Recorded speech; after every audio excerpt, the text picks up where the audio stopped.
Ciao, benvenuti alla TG Sicilia, le principali notizie. A Niscemi, interventi ad altissimo rischio dei vigili del fuoco. Salvano centinaia di preziosi volumi della biblioteca sospesa nel vuoto dopo la frana. Con droni e robot, nuovi recuperi di suppellettili dalle abitazioni pericolanti.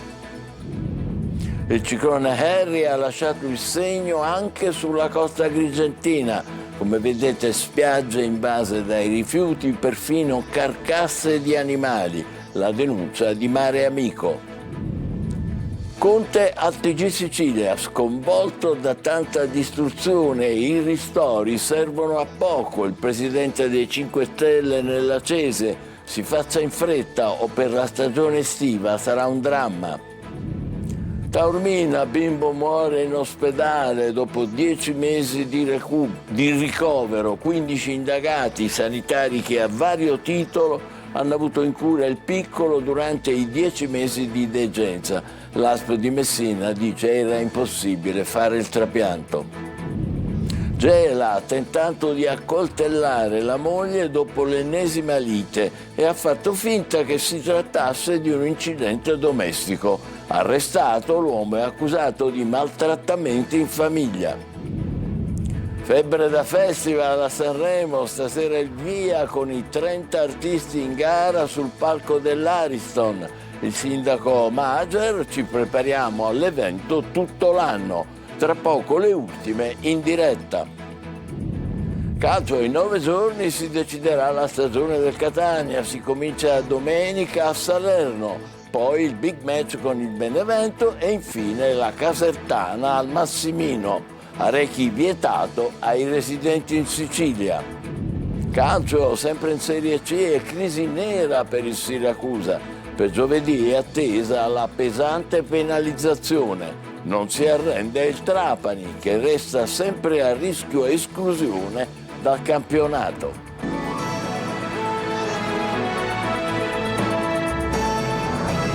Bentrovati. A Niscemi i vigili del fuoco come acrobati mettono in salvo i preziosi volumi storici della biblioteca oggi sospesa nel vuoto. E sempre nella zona più a rischio, di nuovo in azione droni e robot per recuperare suppellettili dalle case abbandonate per la frana. Il leader di AVS Fratoianni sul posto invoca risposte e fondi per chi ha subito danni. Gerry Italia. È un'operazione al limite, sospesa tra il rischio e la necessità di salvare un patrimonio culturale unico. A Niscemi i vigili del fuoco hanno iniziato a mettere in sicurezza i volumi della biblioteca Angelo Marsiano, letteralmente sull'orlo del precipizio creato dalla frana. Una parte dell'edificio è già sospesa nel vuoto. Finora sono stati recuperati circa 350 libri. La biblioteca custodisce quasi 4.000 volumi, manoscritti, appunti e documenti dello storico e saggista niscemese Angelo Marsiano, messi a disposizione della comunità dai suoi eredi, ma la struttura, fragile e costruita in un punto estremamente critico, rende ogni intervento pericoloso. Per preparare l'operazione i vigili del fuoco hanno studiato planimetrie e immagini degli interni. Poi, attraverso la perforazione di un muro sul retro, sono entrati per pochi minuti nell'edificio, legando le librerie e trascinandole all'esterno per recuperare i libri. A garantire la sicurezza, droni in volo per il monitoraggio in tempo reale, puntatori laser per rilevare movimenti millimetrici e sensori capaci di cogliere vibrazioni e variazioni di inclinazione. Parallelamente entrano nel vivo le operazioni nella cosiddetta zona nera, l'area più instabile dove l'accesso umano è vietato. In campo le tecnologie d'élite dei NOx, droni, robot telecomandati e sistemi di controllo a distanza per recuperare gli oggetti personali rimasti nelle case evacuate. In un caso un proprietario ha potuto guidare in diretta l'operatore indicando cosa salvare mentre un robot prelevava gli oggetti dall'interno. Nei prossimi giorni arriveranno altri 19 robot terrestri progettati per muoversi in sicurezza tra le macerie. Intanto si attendono gli ultimi rilievi della Protezione Civile e dell'Istituto Nazionale di Geofisica e Vulcanologia, decisivi per un'eventuale riduzione della zona rossa e per consentire il rientro a una parte degli sfollati. A Niscemi la battaglia contro la frana continua tra tecnologia, rischio e speranza. Il ciclone Harry ha lasciato il segno anche sulla costa agrigentina, spiagge invase da rifiuti e perfino carcasse di animali. La denuncia di Mare Amico è la mobilitazione delle associazioni per ripulire il litorale prima dell'estate. Davide Sardo. Dalla furia del maltempo a uno scenario desolante. Il ciclone Harry ha lasciato sulla costa agrigentina una immagine che fa discutere. Le spiagge della Babbaluciara e di Maddalusa invase da rifiuti di ogni genere, tra plastica, detriti, legname, materiali ingombranti e perfino carcasse di animali trascinate dalle mareggiate. Un colpo duro per uno dei tratti più frequentati del litorale cittadino. La denuncia è di Mare Amico Agrigento, che parla di una situazione grave sotto il profilo ambientale e sanitario. Le piogge intense e il mare in tempesta hanno riversato sulla battigia tutto ciò che fiumi e torrenti hanno trascinato a valle, accumulando tonnellate di rifiuti e mostrando un quadro di forte degrado.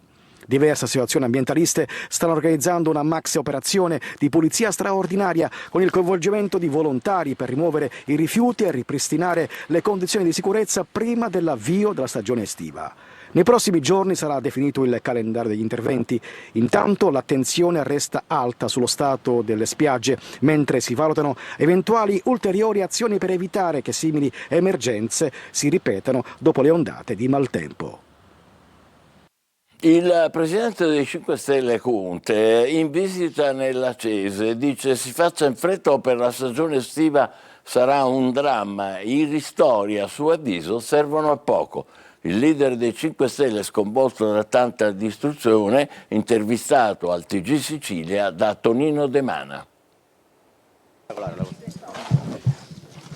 Presidente, si fa fatica anche a camminare, questa sarebbe una casa estiva o quel che resta di una casa estiva. Attenzione, immaginate cos'era a caldo nelle primissime ore, nei primissimi giorni. Questa è una prima abitazione, quindi abbiamo una signora con cui ho parlato, una famiglia che non può più abitare e noi non possiamo far arrivare i ristori poi nei prossimi mesi o nei prossimi anni come di solito accade.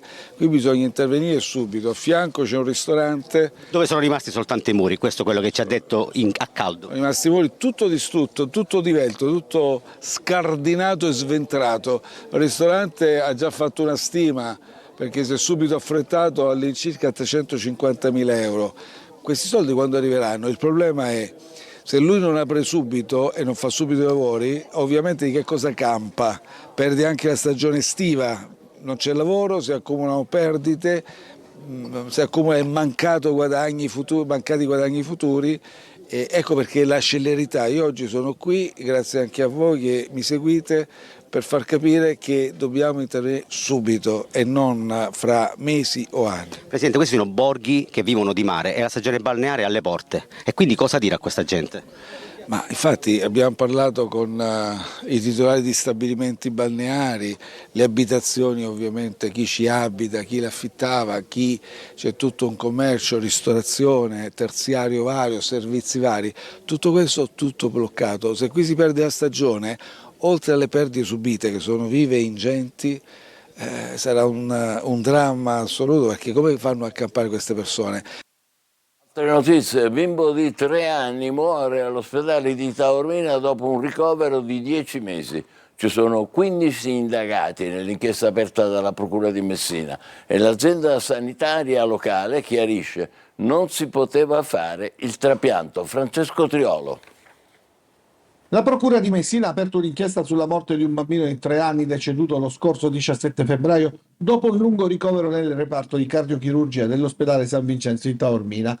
Nel registro degli indagati sono stati iscritti come atto dovuto oltre 15 sanitari che a vario titolo hanno avuto in cura il piccolo durante 10 mesi di degenza.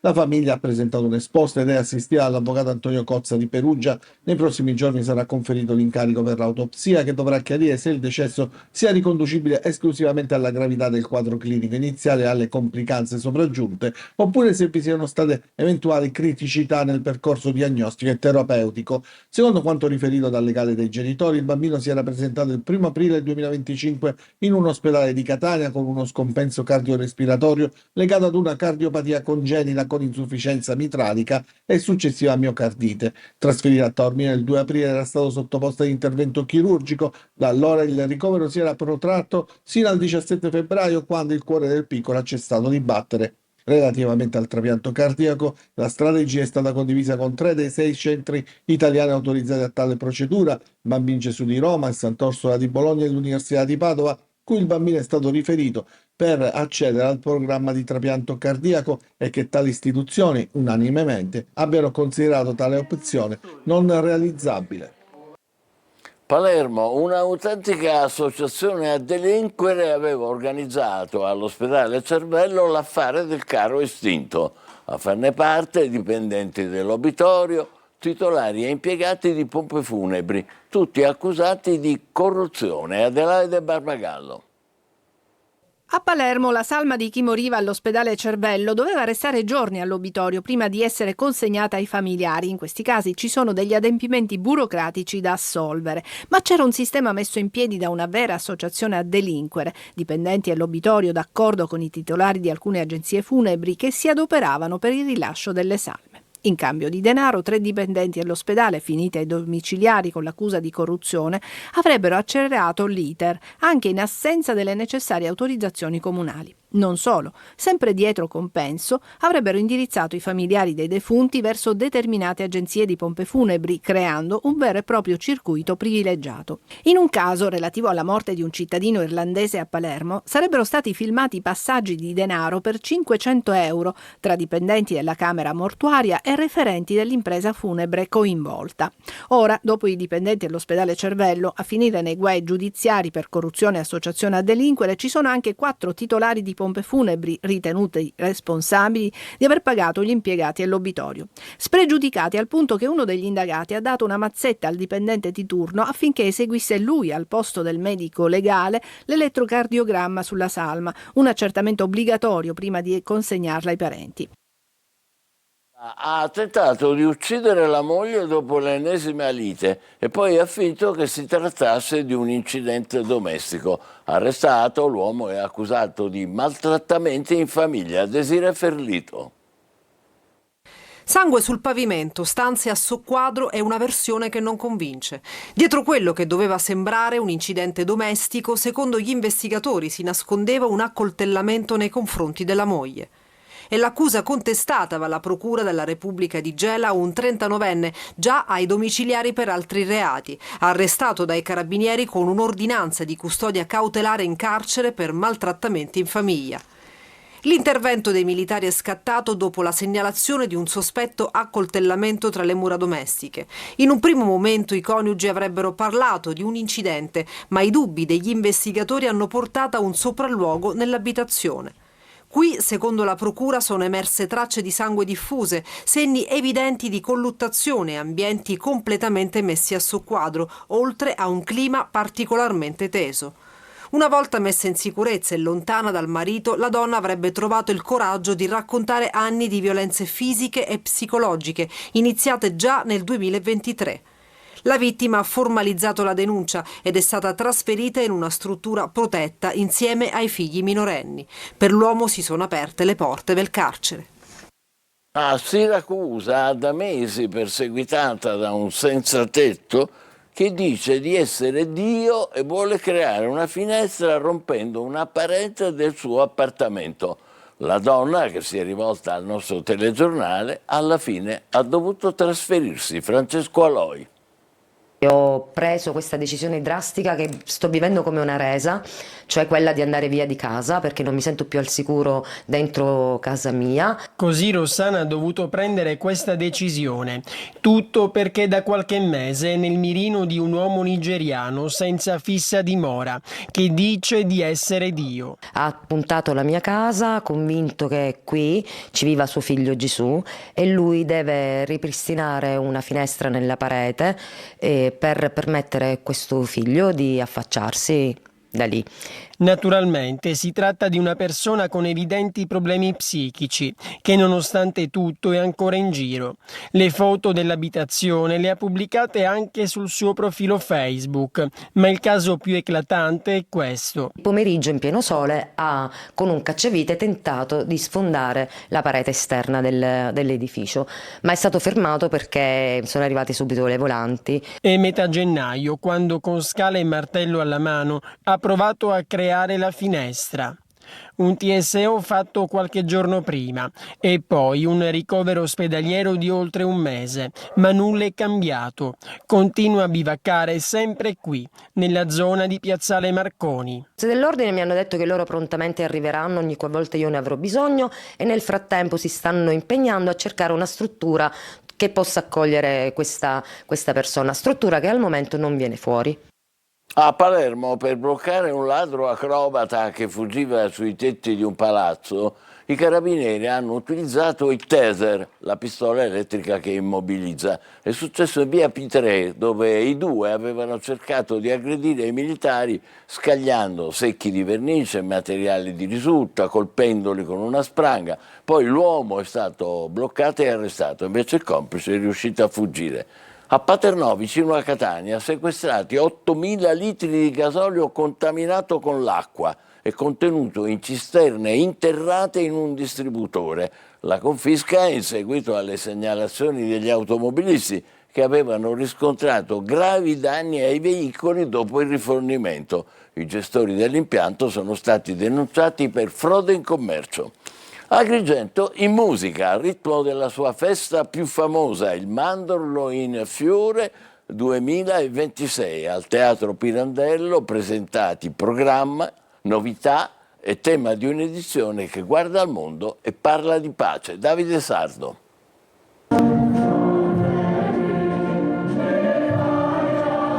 Si accende il cuore di Agrigento e il Mandorlo in Fiore comincia a prendere forma. Al Teatro Pirandello è andato in scena lo spettacolo Canto di Cori, serata che ha anticipato contenuti e novità dell'edizione 2026. Un appuntamento ormai atteso che segna simbolicamente l'ingresso della città nel suo periodo più identitario. Sul palco si sono esibite diverse realtà artistiche del territorio, tra musica, voci e grandi interpretazioni che hanno attraversato la tradizione siciliana e brani senza tempo. Un momento di forte partecipazione e coinvolgimento. Al centro della 78esima edizione il tema Tradizioni di pace, un messaggio chiaro rilanciato anche dal sindaco Francesco Miccichè in un tempo segnato da conflitti e tensioni internazionali. La sagra vuole essere ancora una volta spazio di dialogo e fratellanza tra i popoli. Dal 7 al 15 marzo un programma ricco. L'accensione al Triplo dell'Amicizia al Tempio della Concordia con uno spettacolo di droni, la serata dedicata alle donne, lo Street Folk Fest, gli eventi per i bambini, la fiaccolata ed il Festival Internazionale del Folklore fino alla consegna del Tempio d'Oro. Agrigento è pronta, il Mandorlo in Fiore ha già iniziato il suo cammino.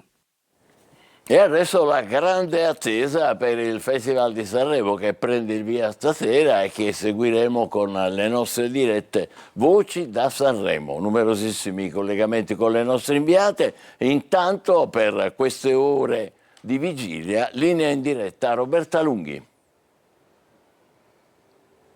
E noi prendiamo la linea, Michele, partendo dal Casinò di Corso Imperatrice. E da qui, dove si trova il villaggio delle radio, il grande villaggio dei track delle radio, compreso il grande track di RTL che ci ospita spesso durante i collegamenti. Ecco, da qui lo sguardo e l'occhio della telecamera arriva su questo corso, su questa via Giacomo Matteotti, che poi conduce al Teatro Ariston. Si comincia questa sera con l'attesissimo Festival di Sanremo. Ci siamo, come dire, in qualche modo legati per quanto riguarda le canzoni dei 30 Big in gara ai testi delle canzoni. Finora abbiamo potuto parlare solo di quello e da questa sera ovviamente partirà un totonomi un po' più circostanziato legato a quello che il festival saprà raccontare in musica.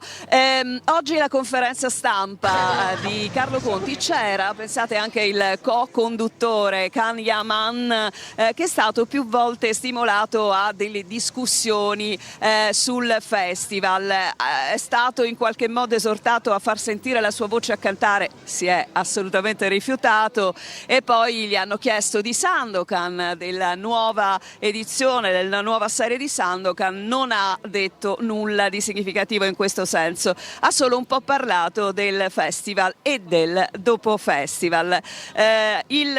Durante appunto la conferenza stampa si è raccontato anche di quella che è questa dedica grandissima a Pippo Baudo che tra le altre cose, oltre a essere celebrato il ricordo di Pippo Baudo sul palcoscenico, avrà anche la possibilità di un altro spazio che sarà una mostra che poi diventerà una mostra itinerante, una mostra immersiva dedicata a Pippo Baudo, e quindi insomma è a pieno titolo un festival che respira l'aria del conduttore. Arriveranno i figli per ricevere l'omaggio, ci sarà la grande presenza di Tiziano Ferro e naturalmente il Suzuki Station con Gaia. Gli artisti adesso finalmente sanno quando canteranno. È stata resa nota la scaletta, una scaletta che comincerà con il ritmo di Dito nella piaga. Ci sarà anche il grande J-Ax che credo arriverà intorno alla 13ª esibizione, quindi un po' meno di metà spettacolo. Riusciremo quindi a vederlo senza sonnecchiare, ma noi oggi lo abbiamo sentito al microfono di Emanuela Corsi e lo vediamo insieme. Italia Starter Pack, questa canzone che porti al Festival di Sanremo, sul palco dell'Ariston, un ritorno questa volta da solista. Sì, ho voluto fare un servizio pubblico per tutti gli stranieri che si immaginano l'Italia come nel film Mangia, prega, sai quelle robe lì dove c'è una signora di mezza età che viene nelle colline toscane e si innamora di un'Italia che hanno in testa solo loro, e ho detto questo è il pacchetto che vi serve per avere a che fare con noi italiani. Mentre scrivevi questa canzone con Andrea Bonomo hai pensato subito questa è da Festival di Sanremo, perché? No, l'ha pensato Andrea Bonomo, e ho detto ma sei matto? No, è giusto, c'aveva ragione lui.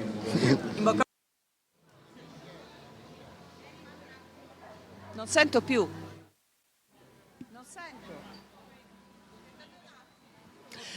E sulla immagine di questo corso principale, che fra poco si riempirà ancora di più, intanto si sta riempiendo di colori. Non so se il nostro Angelo Pandolfo può farti vedere, Michele, che cosa accade sul corso. Si riempie di colori, ecco qua che giriamo la camera.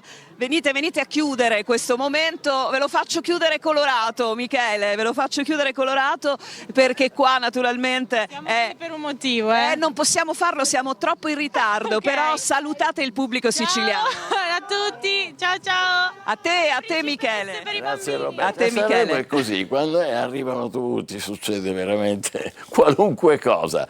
È il momento della nostra pausa, tra poco per il calcio, occhi puntati sulla trasferta del Catania domenica. Crisi profonda per il Siracusa. State con noi, vi aspetto.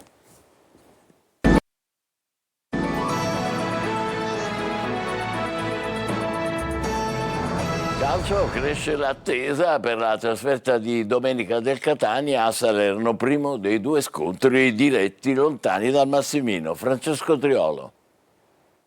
Ufficialmente una giornata di riposo, così come è stata quella di ieri, ma i giocatori del Catania hanno ben consapevole l'importanza delle prossime due gare, due trasferte, due scontri al vertice che possono indirizzare il campionato rosso-azzurro. Così in tanti si sono comunque recati al Massimino, terapie, un po' di palestra, qualche movimento, insomma cresce l'attesa e molti vorrebbero già essere in campo all'Arechi. Toscano comincerà a fare sul serio nella preparazione della partita da domani. Ci sono un paio di situazioni da attenzionare legate alle condizioni di alcuni giocatori. Forte e Caturari in particolare sono gli attenzionati speciali, anche se le alternative per l'allenatore del Catania non mancano. C'è Rolfini che può giocare come punta avanzata ed è pronto a farlo sia a Salerno che a Benevento. C'è Lunetta o Bruzzaniti che possono affiancare proprio Rolfini in attacco. A Salerno il Catania troverà un ambientino surriscaldato da un campionato che non sta andando come realmente auspicato. La panchina di Peppe Raffaele è saltata, al suo posto è stato chiamato Serse Cosmi, che non allena ormai da 4 anni. Una situazione non facile da decifrare e che il Catania dovrà affrontare con l'obiettivo di non perdere terreno dal Benevento alla vigilia proprio dello scontro diretto. A Salerno manca solo l'ufficialità, vigerà il divieto di vendita per i tifosi residenti in Sicilia e quelli non residenti devono essere fidelizzati con la tessera del tifoso del Catania. Il momento è importante e come in tutti i momenti importanti per i colori rossazzurri, Telecolor c'è. Lo scontro diretto con la Salernitana verrà trasmesso in diretta esclusiva in chiaro. La sfida con il Granata sarà raccontata come sempre a 360 gradi alla nostra redazione sportiva tra studio ed inviati sul campo. Appuntamento alle 13:30 per una versione extra large di diretta stadio. Prosegue la crisi del Siracusa, è in attesa della penalizzazione di giovedì, riscatto sul campo per il Trapani, che però rischia l'esclusione dal campionato. Sergio Colosi. Il destino di Siracusa e Trapani appare segnato, ben oltre risultati e prestazioni, vittorie e sconfitte. Ci sono 2 date già fissate che possono diventare determinanti. Giovedì il Tribunale Federale Nazionale toglierà al Siracusa 6 punti per i mancati versamenti del secondo bimestre, cui a fine marzo si aggiungerà una seconda penalizzazione di 2 o 3 punti per gli inadempimenti dello scorso metà febbraio relativi alla finestra novembre-dicembre. Per l'ultimo posto in classifica è solo questione di ore. Turati fa il massimo, la squadra si impegna, ma sulle 6 sconfitte e 2 pareggi in 8 incontri incidono la grave crisi societaria e il conseguente mercato di gennaio. Prossima gara domenica al De Simone con la Casertana. Il 9 marzo è un appuntamento chiave per il Trapani, che potrebbe essere escluso in corsa dal campionato di Serie C per la recidività di mancati pagamenti, come avvenuto la scorsa stagione con Turris e Taranto.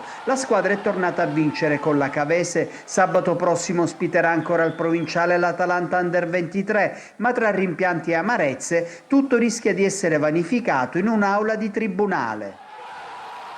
Noi ci fermiamo qui, grazie per l'ascolto, buon pomeriggio.